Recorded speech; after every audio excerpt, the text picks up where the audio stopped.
দৈনিক নিরপেক্ষ পত্রিকাটি পুরনো পত্রিকা, এটিকে আবার নতুন আঙ্গিকে প্রকাশ করা হচ্ছে। জানতে পেরেছি যে 24 ফেব্রুয়ারি 2025 এ নতুন কলেবরে নতুন আঙ্গিকে প্রকাশ হবে।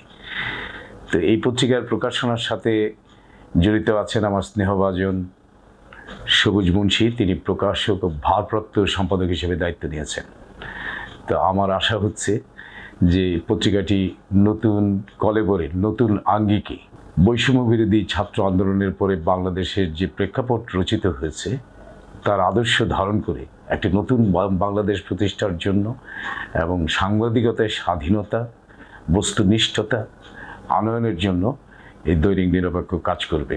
তাদের যে বিজ্ঞাপন এবং বাণিজ্যিক কার্যক্রম, এতে আমরা যারা পিআরওরা আছি তারা কন্ট্রিবিউট করতে পারি এবং আমাদের সহযোগিতা তাদের লাগে। দৈনিক নিরপেক্ষ নতুন আঙ্গিকে নতুন কলেবরে যেহেতু আসছে, তাদের বাণিজ্যিক কার্যক্রম সুন্দরভাবে সম্প্রসারিত করবেন, পাঠক প্রিয়তা পাবেন।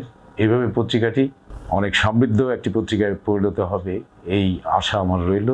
এবং আমি এই পত্রিকার সাথে যারা জড়িত, প্রকাশক, সম্পাদক, সংবাদকর্মী, সবাইকে আমার অন্তঃস্থল থেকে অনুপ্রেরণা জানাচ্ছি। তারা যেন যে স্বপ্ন নিয়ে, যে প্রত্যাশা নিয়ে অগ্রসর হচ্ছে, তারা লক্ষ্যে পৌঁছতে পারে। ধন্যবাদ।